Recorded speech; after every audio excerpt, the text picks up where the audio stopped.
Hey.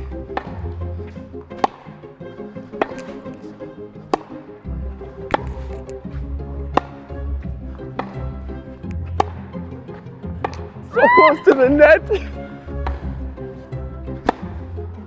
Nice! Yes. Ah, she got me again. It's so silly, but I just got bangs and I've never played with them. So now I'm like, I can't see.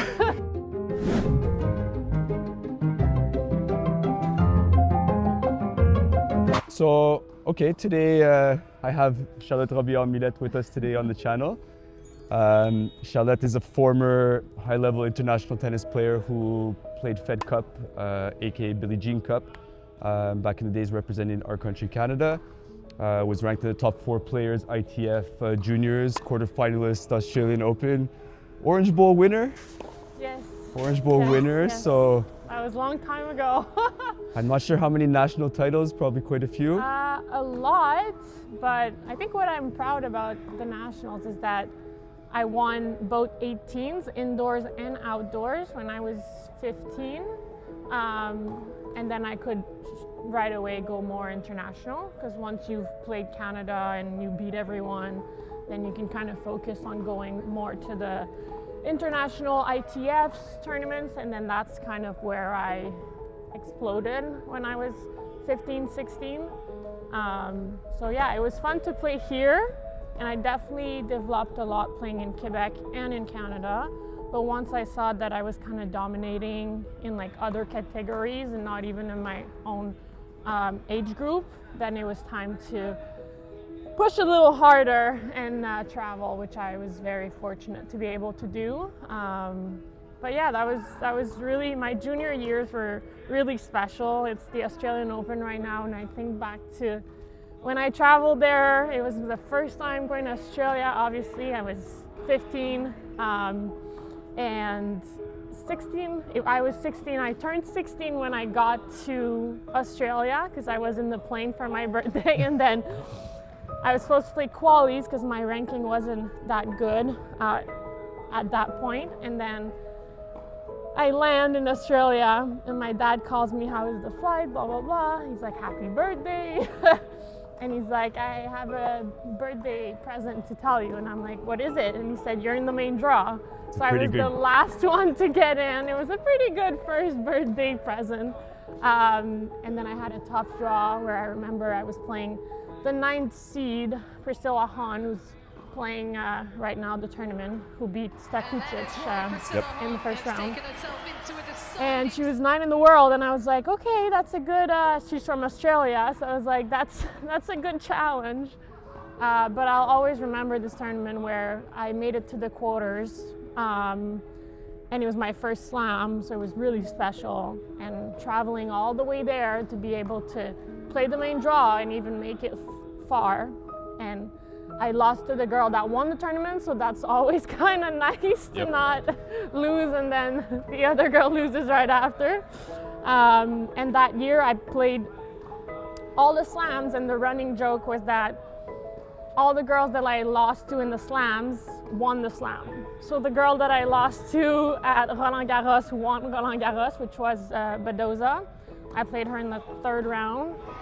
And then Wimbledon, same thing, and US Open, same thing. I played Rybakina in US Open, and she won the tournament. So yeah, that people were saying if you play Charlotte in a slam and you win, you're winning the slam. So that was pretty special. And which could have also pretty much meant that if you passed those matches, you were probably in position also to win these slams. So. Exactly. I'm really proud of, playing nationals, getting out of it. It's always stressful to play in Canada sometimes. And when you win under 18, usually people, they win it once and they stop right away. But I wanted to show that I was able to do it back to back. So I did it indoors and outdoors. And then when that chapter closed, I was able to do even better internationally, which was really special, obviously, because it's very challenging and there's a lot of good players out there. So yeah, it kind of all came together, and I'm very fortunate that I was able to have all these amazing experiences. You know what I find very unique in what you said is the fact that you kept playing here in our country up until like 15, you know, 15, 16. And once you felt you were established as one of the best, and once you felt like you needed the next level of challenges, it's when you start to step out. Yeah. Whereas today we kind of see a lot different stuff where kids are under 12. They're maybe the 8th best player in our country. They're on the road internationally. They're avoiding playing some of our bigger national levels. I think that it's really good to play here. I did the sports studies programs, I played the little tournaments, and then slowly les championnats québécois, the provincials, the nationals, and I stayed here because I think that we have a lot of good players, and there's also a pressure when you're trying to do well and be the best in the country that you can be the best in the country for one nationals. But how about you win under 12, under 14, under 16, under 18?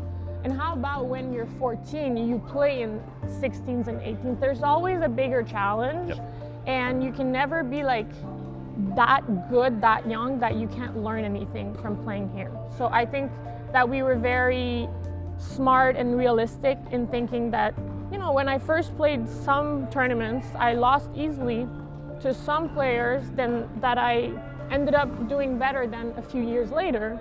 But I had to go through that. I had to lose 6-0, 6-0 in a provincial tournament to be like, okay, Char, you got to do better. You got to work harder. And then I went to my club, and I think there's no reason to try to do too much too fast.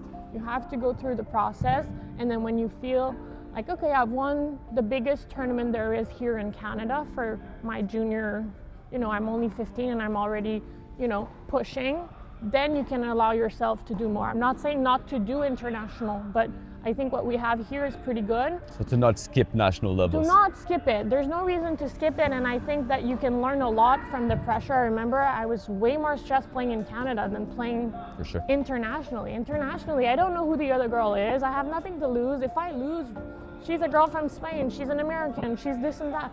But here, you know you're better than that girl. You know you have to beat her, otherwise it's a bad loss. And there's all this pressure that can be healthy too, because you learn how to deal with your emotions and with the stress of competing. And then when you get to a certain level, you're able to, you know, deal with that better. So I think that players should really go through, and when you feel like you're really dominating, then you can take the next step. But it's not better to go international and then lose a lot and lose confidence. And you know, you have to go through every step, and I'm really happy that I did.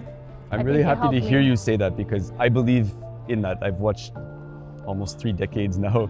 That's a lot on my age, but 3 decades of tennis and I've seen a lot of these, especially in the last 10 years, these young players that are really good, that get to a really good provincial level, you know, start to finish in the top 8 at nationals, so they're on the radar as one of the better ones in our country.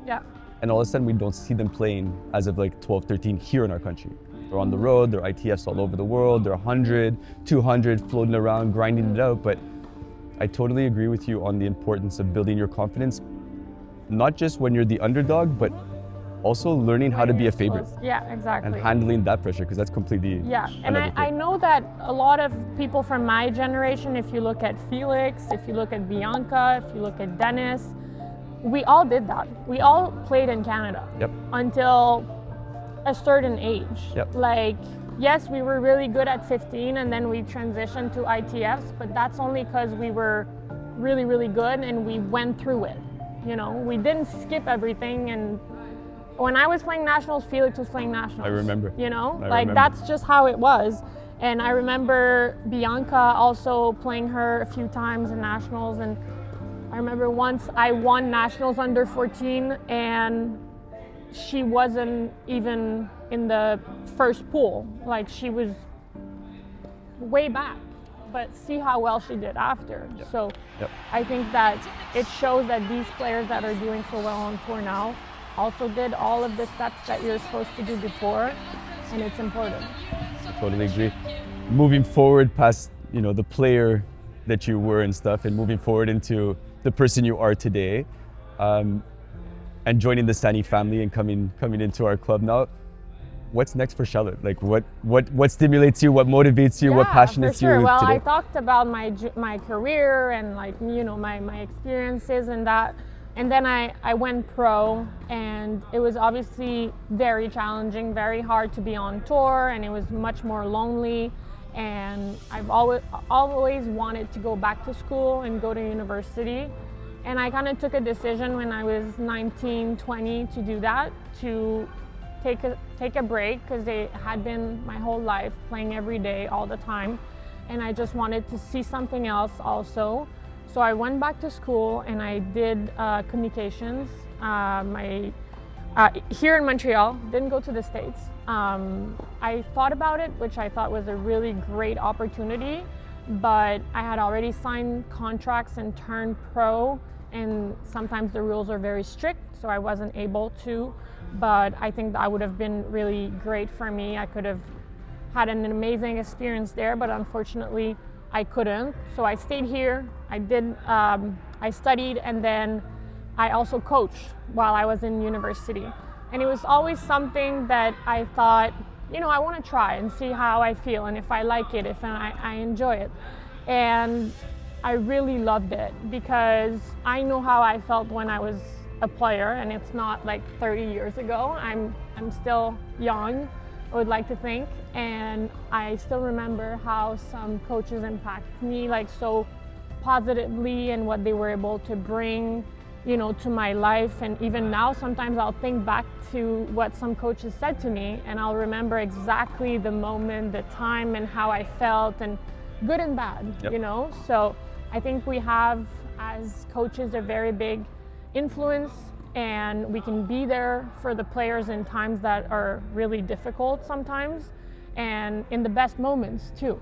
Because when I won nationals and my coach was there, or when I won a big match and my coach was there and he was helping me weeks and weeks to prepare, and he was, supporting me throughout, then it has a lot of meaning, And I feel like as a woman, I'm also able to be there for young girls, and I unfortunately didn't have that in my career. I didn't have a female coach, a little bit Marie-Ève Pelletier, but I didn't really have someone that was full-time with me. And when Marie-Ève was there, it was amazing. And then another fitness coach joined at Tennis Canada when I first started at the NTC, and it was so nice to have that presence and that support. It just brings a different dynamic for a young girl. Able to relate also. Yeah, to be able to have that person that you can talk to, and that it's just a different vibe. I loved some of my male coaches, they were great. But to be able to tell her, hey, you know what, period time today, maybe I feel a little dizzy, and to just be able to have a confident, or someone that knows sometimes what you're going through, it was just reassuring, and I could feel like I was really trusting this person. And that's a little bit where I started coaching, thinking I can give back to the young girls like some gave to me back in my time. And I know a lot about tennis. I have a lot of experience and knowledge that I can give back. I don't want it to go to waste, even though it's not for me.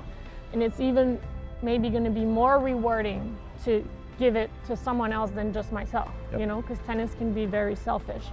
So I started coaching, and I really loved it. And the girls were, not only the girls, but all the players were so happy that I was, there helping them, and just bringing a new energy to their life and their tennis.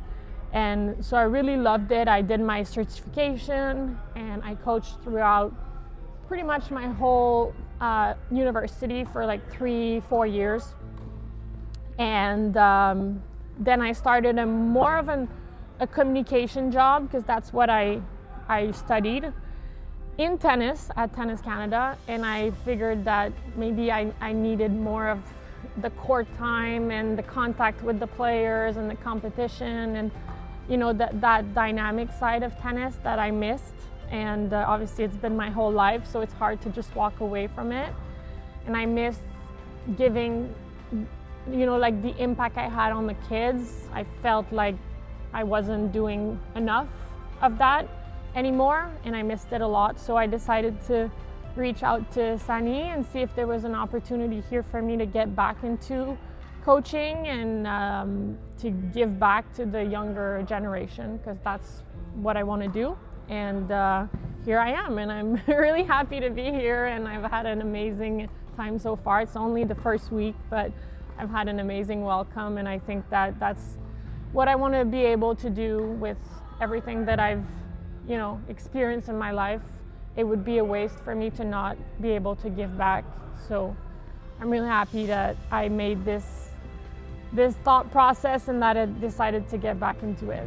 Well, we're really happy to have you. So welcome to the Sani family officially. Thank you. And you say the things that I always wish we have when we have an interview with a coach. People come for different reasons. Sometimes it's for a job. And what you say is making an impact on people's lives and making a difference in a positive way and giving back to what you got. Yeah. And it's what stimulates me every morning. And I think a lot of our coaches today that are in the club, I think it's the reason why they're here as well. And we have that opportunity daily to make that impact on kids' lives. And you said something earlier too about you remember everything. Yeah. I remember everything too. I remember it. It's crazy. How they talked, how they spoke, now, how they make you feel. It's crazy. How they motivated you to another level. Like sometimes where you wouldn't necessarily always believe, but with a good coach who really cares and who's trying to make a difference.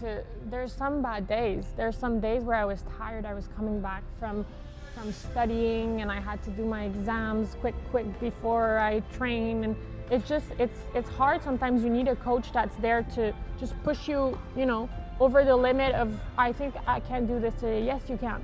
Keep going. And I think back, why was I so successful in my young career? It's mostly because of the coaches I had.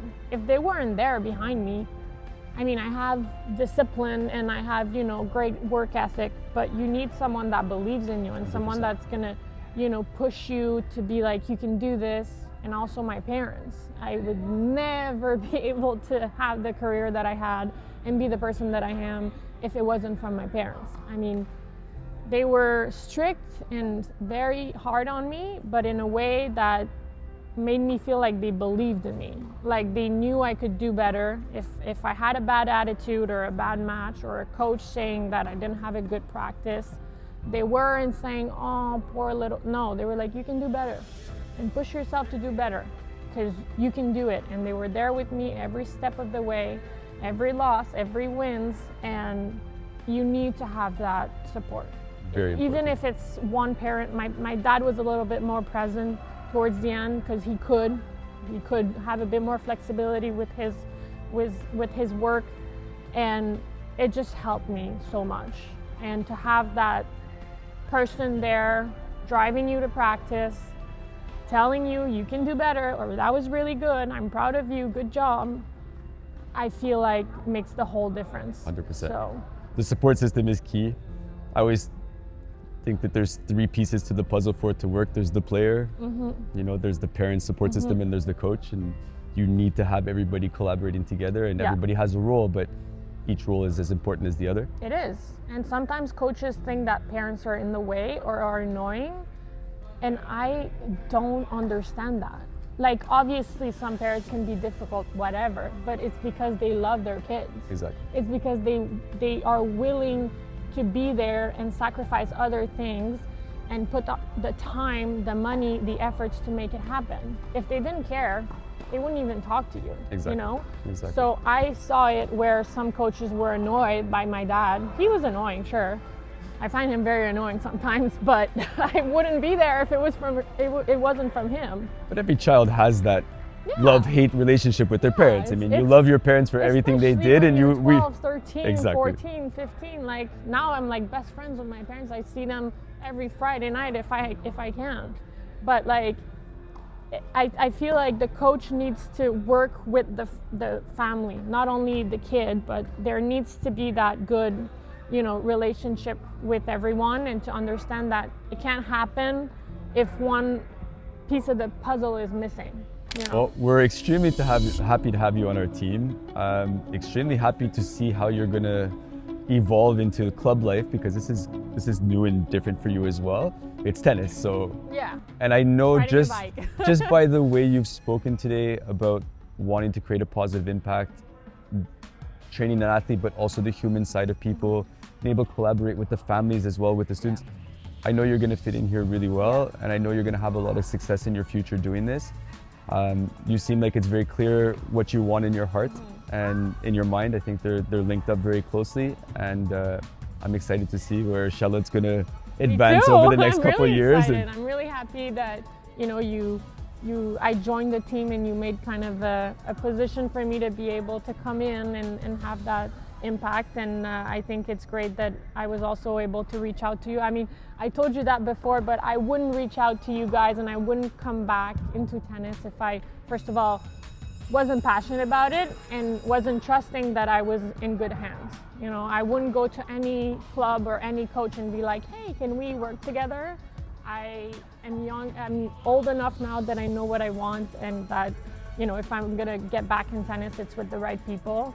So I know that you had the same mindset that I do, and that I was very comfortable coming here. So that's why I chose Sani, and that I'm here today, because otherwise I would be somewhere else. Well, very, very happy to have you here, and very happy to share the same values with you as well, and the same vision on how we see tennis and how we see people, and how we feel our role is to kind of give back to what we received as well. And I think that's probably the most important thing for me on a daily basis, because I never really feel like I'm going to work. I always feel like I'm going to help people. And I think hearing you speak today, it's very clear that you're on the exact same page as we are. When I first came in the first day, I was like, wow, everybody's so nice. Everybody's such in a good mood. They seem happy to be here. So that's always great to see. And that also your relationship with the coaches and the staff, it just seems so easygoing and nice and welcoming and like a big family. So I think that's also, when you work somewhere, you want to feel that way. You don't want to feel like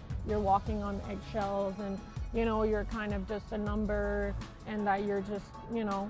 So I think that I could feel that right away when I came in, and that's also something that made me feel really good about coming here and working here. Well, thank you, and thank you for doing this hit and chat with me today, and coming out and hitting some balls. I think it's been a while you haven't hit some balls. Oh my God, yeah. I mean, I wish I played a little bit more, but it's been a while. My racket was strong in 2004, I think. It was in the car, minus 25 for like a couple months now. Those are my Wimbledon shoes, because I just felt like wearing my Wimbledon shoes. Grass shoes, why not? You know, that's what it is. I'm a pro, but sometimes I'm like, you know what? I'm just gonna wing it. And it looks like you weren't that rusty. I mean, the level's still rusty. There. It's surprising sometimes when you're like haven't played in months, in a year or whatever, and you come and you're just like, I can do this. But the body remembers. Doesn't forget when you do 4, 5, 6 hours a day for years after years. Exactly. It's in there. So I still got it a little bit. I'm good. Well, let's hit a couple more balls just so we didn't, come out here for nothing. And perfect. You got the warm side. You got the Florida side. I got the Quebec side.